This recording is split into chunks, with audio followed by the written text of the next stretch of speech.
Hello students, I am Rafiq and I welcome you all in this class of two-dimensional geometry. In last video, we have revised straight line या सरल रेखा and pair of straight lines यानी सरल रेखा युग्म। हमने देखा था कि एक सरल रेखा का समीकरण कैसा होता है और उस सरल रेखा के समीकरण के विभिन्न रूप, जब प्रवणता और एक बिंदु ज्ञात हो या वो अक्षों पर कितना अंतःखंड काटता है, उस अंतःखंड के रूप में रेखा का समीकरण, या दो बिंदुओं से गुजरने वाली रेखा का समीकरण,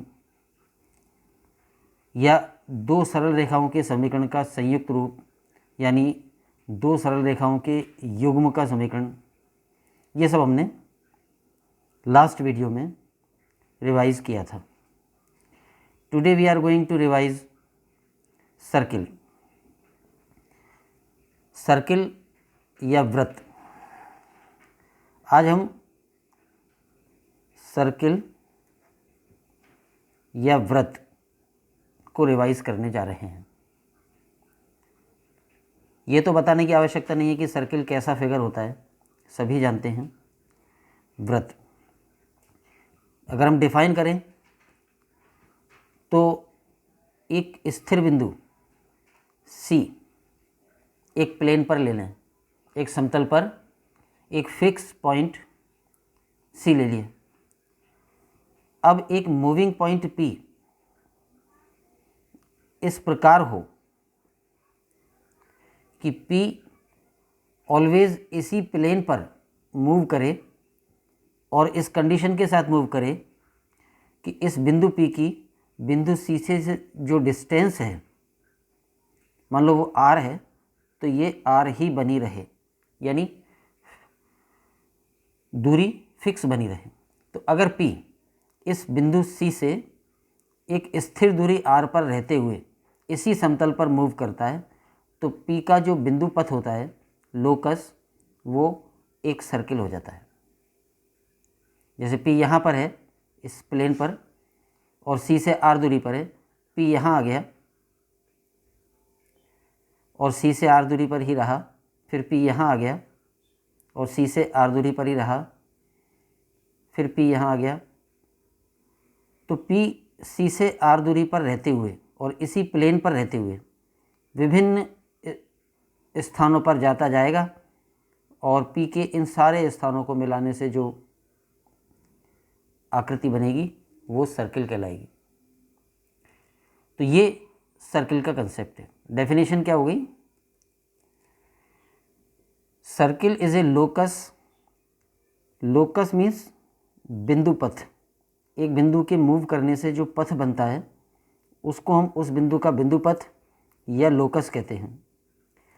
तो definition of circle is locus of a point P which moves on a plane in such a way that its distance from a fixed point on that plane remains constant. This constant distance R is called radius of this circle यानी त्रिज्या,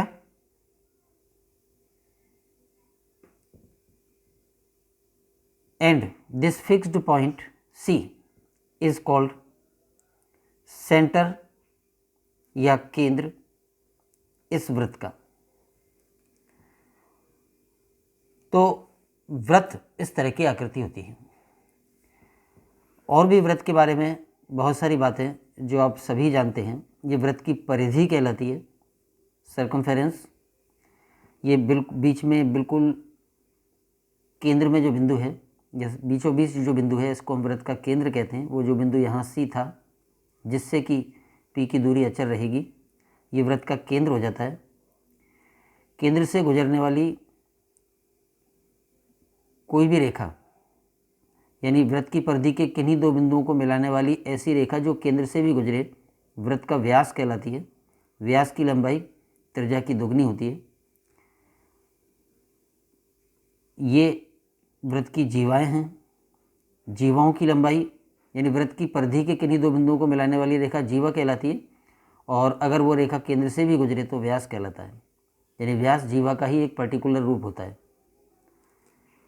जीवाएं अलग अलग लंबाई की हो सकती हैं, छोटी बड़ी, लेकिन व्यास सभी एक ही लंबाई के होते हैं। ये एक व्यास है, ये व्यास है, ये व्यास है, व्यास या डायमीटर। तो वृत्त में क्या क्या होता है? केंद्र, परिधि, जीवा, त्रिज्या, व्यास, ये सब सर्किल में, ये सर्किल की शब्दावली है। हम 2 डायमेंशनल ज्योमेट्री में सर्किल पढ़ रहे हैं, तो हमें यहाँ पर सर्किल का समीकरण सबसे पहले देखना चाहिए। जैसे हमने अब तक सरल रेखा का समीकरण पढ़ा है, अगर किसी सरल रेखा का समीकरण उदाहरण के लिए ये होता है x + 2y = 5, तो इसका मतलब यह है कि इस रेखा पर जितने भी बिंदु हैं उनके कोऑर्डिनेट्स इस इक्वेशन को सेटिस्फाई करते हैं। या अगर शब्दों में बोलें तो इस रेखा पर जितने भी बिंदु होंगे उनके first coordinate plus second coordinate का दोगुना बराबर 5 ही आएगा। तो किसी कर्व या स्ट्रेट लाइन की इक्वेशन का मतलब ये होता है कि उस कर्व या उस स्ट्रेट लाइन पर विद्यमान सभी बिंदुओं के निर्देशांकों में क्या संबंध है। तो ये इक्वेशन का मतलब होता है या उसके समीकरण का मतलब होता है। हम जानना चाह रहे हैं अब कि सर्किल का समीकरण कैसा होता है। तो सर्किल का समीकरण, जब हमें सर्किल का केंद्र, ये सर्किल या वृत्त है और इसका केंद्र सी है और त्रिज्या मान लो इस सर्किल की r है। अगर केंद्र सी के निर्देशांक a, b हैं तो सर्किल का समीकरण क्या हो जाएगा? बहुत आसानी से समझ सकते हैं। जैसे इस सर्किल की परिधि पर यह बिंदु P है और इस P के निर्देशांक, व्यापक निर्देशांक x, y ले लें, तो अब P वृत्त पर ही रहे तो इसके इन दोनों निर्देशांकों में क्या रिलेशन होगा, वो वृत्त का समीकरण कहलाएगा। बहुत आसानी से हम देख सकते हैं कि क्या रिलेशन बनेगा। केंद्र सी के कोऑर्डिनेट्स a, b हैं और परिधि पर विद्यमान ये बिंदु x और बिंदु P है, इसके कोऑर्डिनेट्स x एंड y हैं। P परिधि पर ही रहेगा तो P की C से दूरी ऑलवेज r रहेगी जो त्रिज्या है, और P की C से दूरी कितनी होती है? डिस्टेंस फार्मूला लगा दें। P के coordinates x and y, C के कोऑर्डिनेट्स a, b, तो P और C के बीच की दूरी जो है PC, ये डिस्टेंस, तो वो हो जाएगी दोनों के फर्स्ट कोऑर्डिनेट्स का डिफरेंस यानी x - a का होल स्क्वायर और सेकंड कोऑर्डिनेट्स के डिफरेंस का स्क्वायर, ये हो जाती है ये डिस्टेंस जो कि r के बराबर ही रहनी है। और इसका स्क्वायर कर दें तो इधर से रूट हट जाएगा, x - a का whole square plus y - b का होल स्क्वायर बराबर r स्क्वायर। तो ये हो जाता है। अब ये P वृत्त पर चाहे कहीं भी रहेगा, उसके कोऑर्डिनेट्स में ये रिलेशन सदैव रहेगा। तो ये उस वृत्त का समीकरण हो जाता है जिसका केंद्र बिंदु C है, जिसके निर्देशांक a, b हैं और जिसकी त्रिज्या r है। तो केंद्र और त्रिज्या, सेंटर एंड रेडियस पता होने पर सर्किल का समीकरण हम ऐसे लिख सकते हैं। इसका पर्टिकुलर रूप हम ये ले सकते हैं कि अगर सर्किल ऐसा है कि जो उसका केंद्र है वो मूल बिंदु है, केंद्र मूल बिंदु O है और त्रिज्या मान लो r है, तो सर्किल का समीकरण ऐसे ही आ जाएगा, सिवाय इसके कि a और b की जगह 0, 0 हो जाएंगे क्योंकि केंद्र मूल बिंदु के कोऑर्डिनेट्स 0, 0 होते हैं। तो सर्किल का समीकरण हो जाएगा x² + y² बराबर r स्क्वायर। तो ये सर्किल या वृत्त के समीकरण का पर्टिकुलर रूप है जब वृत्त का केंद्र मूल बिंदु हो। तो ये बात हो गई सर्किल का समीकरण ज्ञात करना जब उसका केंद्र पता हो और उसकी त्रिज्या पता हो। इसके बाद इस बात को हम रिवर्सली समझें। यहाँ तो हमें केंद्र और त्रिज्या पता हो तो समीकरण निकाला जा सकता है। उल्टे तौर पर समझें तो अगर हमें वृत्त का समीकरण दे रखा हो, समीकरण पता हो, तो उसकी केंद्र और त्रिज्या कैसे ज्ञात करेंगे? तो पहले तो हम ये समझें कि सर्किल का समीकरण कैसा होता है, उसकी पहचान क्या है। जैसे हमने समझा था कि स्ट्रेट लाइन का समीकरण की पहचान ये है कि वो x और y में एक घातीय होता है, लीनियर होता है। सर्किल के समीकरण की क्या क्या पहचान, यानी हमें अगर हम किसी कर्व का इक्वेशन दे रखा हो तो हम ये जांच पाएँ, ये पता लगा पाएँ कि ये सर्किल का है अथवा नहीं। तो सबसे पहले तो सर्किल का समीकरण सेकंड डिग्री होता है, और सेकंड डिग्री का मतलब है दो घातीय होता है। यानी सर्किल के समीकरण में किसी भी पद में x और y की घातों का योग, sum of powers of x and y, more than 2 नहीं होगा, 2 से अधिक नहीं होगा।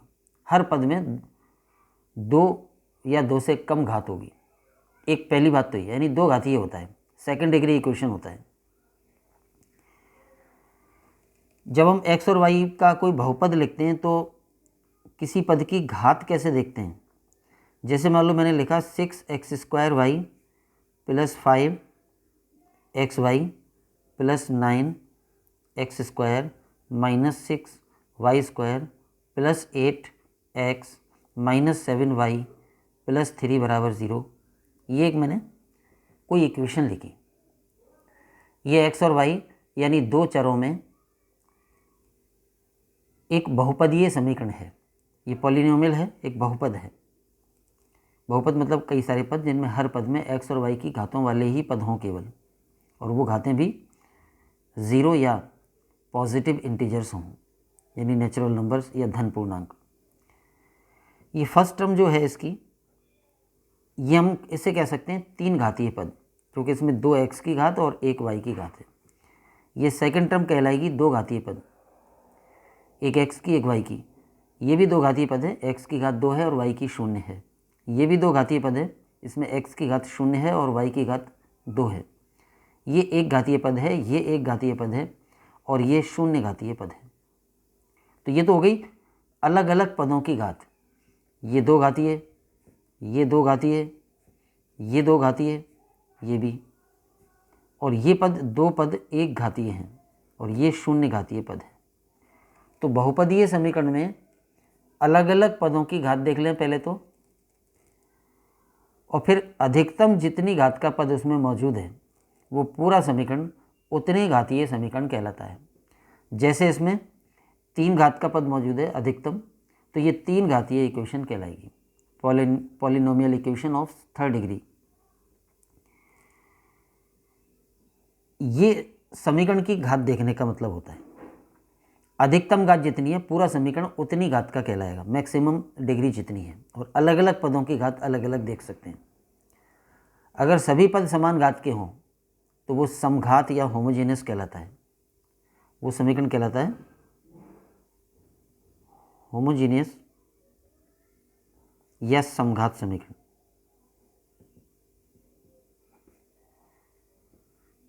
तो ये बीच में एक अलग बात आ गई, हम सर्किल को डिस्कस कर रहे हैं, लेकिन किसी बहुपदीय समीकरण की घात कितनी होती है ये हमने बीच में एक पॉइंट ले लिया। अब हम वापस उसी बात पर आएँ, सर्किल के समीकरण की पहचान क्या है? तो सर्किल के समीकरण की पहचान है कि पहली बात तो वो x और y में दो घातीय समीकरण होता है। अभी हमने समझा ही है कि दो घातीय समीकरण का मतलब क्या हो गया कि उस पूरे समीकरण में अधिकतम दो घात होगी, कम घात के पद भी हो सकते हैं, यानी दो घात के होंगे अधिकतम, और फिर एक घात और 0 घात के पद भी हो सकते हैं। तो अगर हम दो चरों x और y में व्यापक द्विघातीय समीकरण लिखें तो अधिकतम ये पद हो सकते हैं। एक x² की टर्म हो सकती है जिसका कोई गुणांक मान लो a, एक x इंटू वाई का पद हो सकता है 2h x इंटू वाई, एक वाई स्क्वायर की टर्म हो सकती है, फिर एक्स की सिंगल पावर का एक पद हो सकता है, वाई की सिंगल पावर का एक पद हो सकता है, और एक ज़ीरो पावर का पद यानी कि कांस्टेंट हो सकता है। तो most general equation in second degree in two variables x and y वो ये होती है। अगर हमें दो घात तक ही सीमित रहना है तो अधिकतम पद दो घातीय बहुपदीय समीकरण में ये 6 होते हैं। 3 पद तो दो घात वाले, 2 पद एक घात वाले और एक पद शून्य घात वाला। तो जितना हम 2D पढ़ेंगे उसमें जितने भी कर्व पढ़ेंगे वो 2 से अधिक घात वाले नहीं होंगे। सभी पद सरल रेखा एक घातीय होगी और बाकी सारे वक्र जिनमें सर्किल, पैराबोला, एलिप्स और हाइपरबोला शामिल हैं वो सभी दो घातीय होते हैं। अब इसका मतलब ये हुआ कि सर्किल का समीकरण, पैराबोला का समीकरण, एलिप्स का समीकरण एंड हाइपरबोला का समीकरण ये सब के समीकरण इसी टाइप के होंगे, दो घातीय होंगे। और हमने कल देखा था कि दो स्ट्रेट लाइंस का संयुक्त समीकरण या पेयर ऑफ लाइंस का समीकरण भी ऐसा ही होता है। जैसे दो सरल रेखाओं के समीकरण एक घातीय होते हैं और उन समीकरणों को गुणा करने पर एक दो घातीय समीकरण आ जाएगा और वो दो घातीय समीकरण इसी टाइप का होगा। तो वो दो घातीय ही होता है। तो दो घातीय समीकरण किसी रेखा युग्म का समीकरण भी हो सकता है और सर्किल, पैराबोला, एलिप्स और हाइपरबोला का भी हो सकता है। ये समीकरण कब किसका है इसके बारे में डिटेल हम किसी और दिन पढ़ेंगे। फिलहाल हम सर्किल तक ही सीमित रहें। तो ये इक्वेशन सर्किल के समीकरण की पहली पहचान तो ये है कि वो दो घातीय होता है। दो घात का समघात नहीं, दो घातीय। दो घात का समघात होता तो क्या होता, सभी पद केवल दो घात के ही होते, और दो घातीय है, समघात नहीं है, तो उसमें दो घात के पद होंगे, फिर एक घात के भी होंगे और शून्य घात के भी होंगे, यानी अधिकतम दो घात होगी। तो पहली बात तो यह है कि सर्किल का समीकरण एक्स और वाई में दो घातीय होता है। दूसरी बात यह है कि उसमें x इंटू वाई वाला पद नहीं होता है, यानी h is equal to 0, x y का गुणांक शून्य होता है। तो ये पद सर्किल के समीकरण में नहीं होता है। तीसरी बात यह है कि जो एक्स स्क्वायर का कोफिशिएंट है और जो वाई स्क्वायर का कोफिशिएंट है वो इक्वल होते हैं और नॉन ज़ीरो होते हैं। सर्किल के समीकरण में एक्स स्क्वायर का गुणांक और वाई स्क्वायर का गुणांक समान होते हैं और अशून्य होते हैं, अलग अलग गुणांक नहीं होंगे। जैसे अगर किसी समीकरण में हो 2x square plus 3y square तो वहीं पता लग जाएगा कि वो समीकरण कम से कम सर्किल का तो नहीं है। तो पहली कंडीशन हो गई कि उसमें x इंटू वाई का पद नहीं होता है। दूसरी कंडीशन हो गई कि एक्स स्क्वायर और वाई स्क्वायर के गुणांक या कोफिशिएंट्स इक्वल होते हैं और नॉन ज़ीरो होते हैं। इसके अलावा कोई कंडीशन नहीं है। तो सर्किल का समीकरण फिर इन दो प्रतिबंधों को इसमें शामिल करें तो कैसा हो जाएगा, फिर वो ऐसा हो जाएगा ax square plus ay square plus 2gx, या गुणांक का नाम अभी हम g1 2g1 कर दें तो 2g1x plus 2f1y plus c1 बराबर 0। सर्किल का समीकरण ऐसा होगा क्योंकि x इंटू वाई का पद उसमें नहीं होगा और एक्स स्क्वायर का जो गुणांक है वही वाई स्क्वायर का गुणांक होगा, where a is not equal to 0। तो ये सर्किल का समीकरण इस टाइप का होता है। अब वो अलग बात है कि ये सर्किल की जो रेडियस है वो ज़ीरो भी हो सकती है, तो ये ज़ीरो रेडियस का सर्किल हो सकता है, या इसकी रेडियस इमेजिनरी भी हो सकती है। तो ये काल्पनिक वृत्त हो जाएगा, यानी कि एक्चुअली वृत्त का समीकरण ये नहीं होगा। अगर उस कंडीशन को भी शामिल करेंगे तो एक और कंडीशन बन जाएगी। हम अभी देखेंगे कि इस सर्किल की रेडियस कितनी होती है और केंद्र क्या होता है। तो हम एक कंडीशन और है जो बाद में बता देंगे। अभी हम इस पर आए कि सर्किल के समीकरण की ये पहचान है। अब क्योंकि एक्स स्क्वायर और वाई स्क्वायर का गुणांक समान है और वो अशून्य है, तो इस गुणांक का भाग देके सर्किल के समीकरण को ऐसे भी लिख सकते हैं। पूरी इक्वेशन को a से डिवाइड कर दें तो x square plus y square, यहाँ पे 2g1 अपॉन a आएगा तो हम उसको नया वेरिएबल नाम दे दें। जैसे g1/a आएगा a का भाग देने पर, तो उसको g नाम दे दिए। यहाँ पर 2 अपनी जगह, और f1/a आएगा, उसको नया वेरिएबल, नया कांस्टेंट मान लिया f, और यहाँ c1/a आएगा जिसको नया कांस्टेंट मान लिया c। तो सामान्यतः हम सर्किल का व्यापक समीकरण ये याद रखते हैं। x स्क्वायर और वाई स्क्वायर का गुणांक ज़रूरी नहीं है कि एक ही हो, कुछ और हो सकता है, लेकिन उससे डिवाइड किया जा सकता है और x स्क्वायर और वाई स्क्वायर का गुणांक एक बनाया जा सकता है। तो सर्किल का समीकरण व्यापक रूप में ऐसा होता है। अब इस सर्किल का केंद्र क्या होगा और त्रिज्या क्या होगी, तो वो हम इस इक्वेशन को होल स्क्वायर बना के और इस इक्वेशन को इस रूप में लाके बता सकते हैं कि केंद्र त्रिज्या क्या होगी। मैं वो डायरेक्ट लिख रहा हूँ क्योंकि सर्किल हमें बहुत डिटेल में नहीं पढ़ना है। तो ये जो अभी तक हमने बात समझी है, इसको हम राइटिंग में थोड़ा सिस्टमेटिक पढ़ें तो इस प्रकार बनता है। वृत्त या सर्किल, उस वृत्त का समीकरण जिसका केंद्र C है, जिसके निर्देशांक a, b हैं और त्रिज्या r है। ये केंद्र C, इसका निर्देशांक a, b और त्रिज्या r है, ये डिस्टेंस r है। तो इस सर्किल का समीकरण होगा x माइनस a का whole square plus y minus b का होल स्क्वायर बराबर r स्क्वायर। पर्टिकुलरली अगर केंद्र ए बी की बजाय 0 0 हो तो a और b की जगह 0 0 हो जाएंगी और वृत्त का समीकरण ये हो जाएगा। ये उस वृत्त का समीकरण हो गया जिसका केंद्र मूल बिंदु है और त्रिज्या r है, यानी equation of the circle with centre at origin and radius is r। फिर हम अभी जो व्यापक समीकरण को हमने डिस्कस किया है उस पर आएँ। तो सर्किल के समीकरण का जो व्यापक रूप है वो ये है, ax square plus a y square plus 2g1x plus 2f1y plus c1 is equal to 0 where a is not equal to 0। और अगर a से डिवाइड करके कॉन्स्टेंट्स के नाम बदल दें तो इक्वेशन ये बनती है, x square plus y square plus 2gx plus 2fy plus c बराबर 0। तो किसी भी सर्किल की इक्वेशन इस रूप में व्यक्त की जा सकती है। अब ये सर्किल का अगर समीकरण है तो इस सर्किल के केंद्र के निर्देशांक क्या होंगे, तो वो होते हैं माइनस जी कॉमा माइनस एफ। शब्दों में याद रखें तो जितना x का गुणांक है उसके आधे का नेगेटिव माइनस जी, और जितना y का गुणांक है उसके हाफ का नेगेटिव यानी माइनस एफ। तो सर्किल का समीकरण अगर ये है तो उसके केंद्र के निर्देशांक माइनस जी माइनस एफ होते हैं, और इस सर्किल की त्रिज्या होती है root of g square plus f square minus c. तो ये दोनों तरह से बात हो गई। पहले वाले पॉइंट में हमने लिखा कि सर्किल का केंद्र और त्रिज्या पता हो, सेंटर एंड रेडियस पता हो तो उसका इक्वेशन लिख सकते हैं, और ये है इक्वेशन पता हो तो उसके केंद्र और त्रिज्या बता सकते हैं।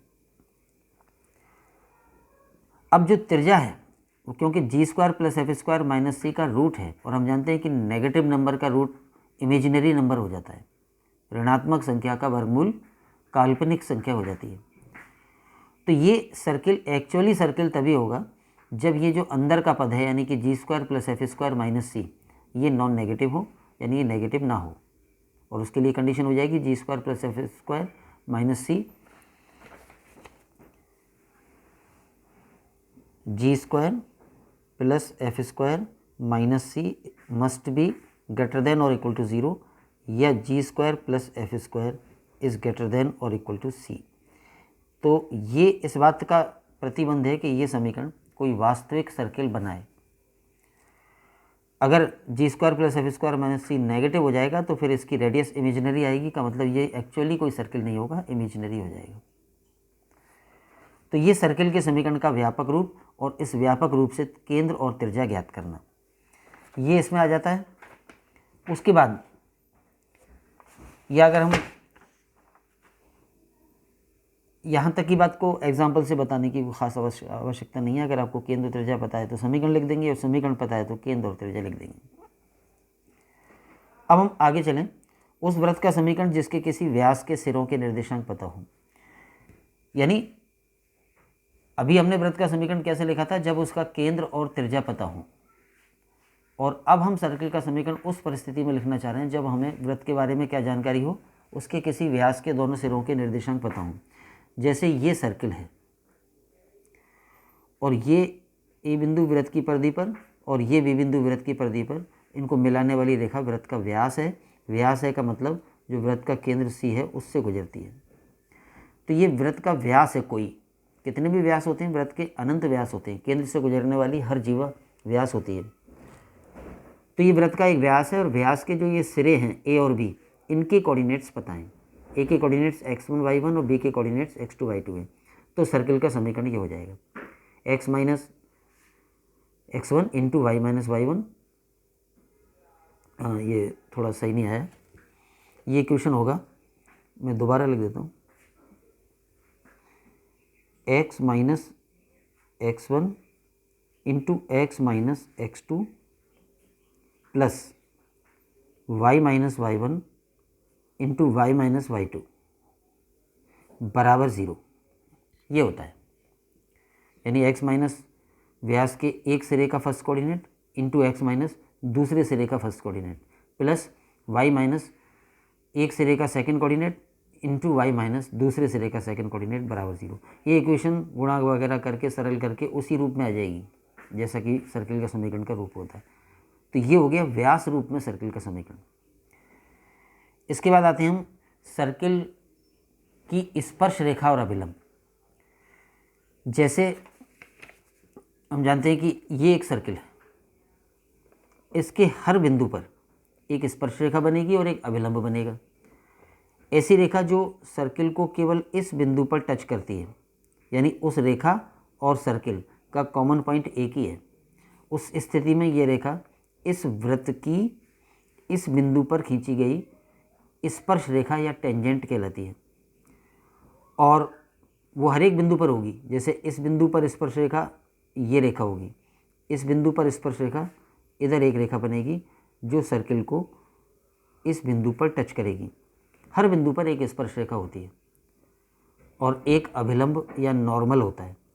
जैसे सर्किल का ये बिंदु P है, इस पर स्पर्श रेखा तो ये रेखा है, इस बिंदु से गुजरने वाली और स्पर्श रेखा के लंबवत रेखा ये सर्किल का अब इस बिंदु पर अभिलंब कहलाएगा। और वृत्त के लिए खास बात होती है कि जो अभिलंब होता है वो हमेशा वृत्त के केंद्र से गुजरता है। तो ये स्पर्श रेखा और अभिलंब के कंसेप्ट हैं। हम यहाँ पर जानना चाह रहे हैं कि अगर हमें सर्किल की परिधि पर ये बिंदु ज्ञात है, यानी इस बिंदु के निर्देशांक पता हैं, तो इसकी स्पर्श रेखा का समीकरण क्या होगा और अभिलंब का समीकरण क्या होगा। वृत्त तो ये है x square plus y square plus 2gx plus 2fy plus c बराबर 0। ये कोई सर्किल है और इस सर्किल पर कोई बिंदु P है, जैसा यहाँ इस चित्र में दिख रहा है। ये वृत्त है और इस पर ये बिंदु P है और P बिंदु के निर्देशांक हैं x1 y1। तो इस P बिंदु पर खींची गई इस स्पर्श रेखा का समीकरण हो जाएगा, क्या हो जाएगा, और इस बिंदु पर खींचे गए इस अभिलंब का समीकरण क्या हो जाएगा, ये हम यहाँ पर जानना चाह रहे हैं। स्पर्श रेखा और अभिलंब का समीकरण के लिए हमें स्पर्श रेखा और अभिलंब की प्रवणता ज्ञात करनी पड़ेगी, प्रवणता या स्लोप। और अवकल गणित से हम जानते हैं कि वक्र के समीकरण से प्राप्त dy/dx का मान, अवकलज का मान स्पर्श रेखा की प्रवणता होती है। तो इस वक्र के समीकरण का x के सापेक्ष अवकलन करके और इसको dy/dx के लिए सॉल्व कर लें और फिर उस dy/dx का मान इस बिंदु पर निकालें P पर, तो वो आएगा स्पर्श रेखा की प्रवणता। ये मैंने बिना कैलकुलेशन को समझाए बिना डायरेक्ट लिख दिया है। दीर्घवृत्त में हम इस बात को डिटेल में पढ़ लेंगे, एलिप्स जब पढ़ेंगे तो इससे dy/dx की वैल्यू और उस dy/dx की वैल्यू एट दिस पॉइंट वो इतनी आएगी। तो ये स्पर्श रेखा की प्रवणता हो जाएगी इस बिंदु P पर। और क्योंकि दो लंबवत रेखाओं की प्रवणताओं का गुणनफल -1 होता है, तो स्पर्श रेखा की प्रवणता इतनी है, तो इसका रिवर्स एंड नेगेटिव कर देंगे तो अभिलंब की प्रवणता आ जाएगी। m डैश अभिलंब की प्रवणता मानी जाए तो वो स्पर्श रेखा की प्रवणता का रिवर्स एंड नेगेटिव होगा, तो वो यहाँ से वैल्यू रखेंगे तो इतनी हो जाएगी। तो dy/dx द्वारा हमने इस सर्किल के बिंदु P x1 y1 पर स्पर्श रेखा की प्रवणता और अभिलंब की प्रवणता ज्ञात कर ली। और इन प्रवणताओं से स्पर्श रेखा और अभिलंब के समीकरण आ जाएंगे। जैसे P x1 y1 पर स्पर्श रेखा का समीकरण, क्योंकि वो P बिंदु जो सर्किल पर P बिंदु है ये जो स्पर्श रेखा है वो ऐसी रेखा है जो P बिंदु से गुजरती है और प्रवणता m है, और अभिलंब ऐसी रेखा है जो P बिंदु से गुजरती है और प्रवणता m डैश है। तो प्रवणता और एक बिंदु रूप जो हमने कल पढ़ा था, इससे पिछले वाले वीडियो में पढ़ा था, उसके तरीके से हम स्पर्श रेखा और अभिलंब के समीकरण लिख सकते हैं।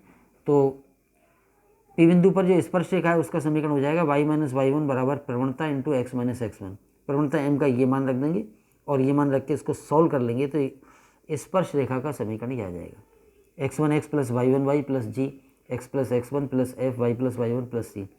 ऐसे याद रख सकते हैं कि सर्किल के समीकरण में एक्स स्क्वायर की जगह तो हो गया x1 x, वाई स्क्वायर की जगह हो गया y1 y, x के गुणांक का आधा हो गया और x की जगह x प्लस x1, y के गुणांक का आधा और y की जगह y प्लस y1 प्लस सी।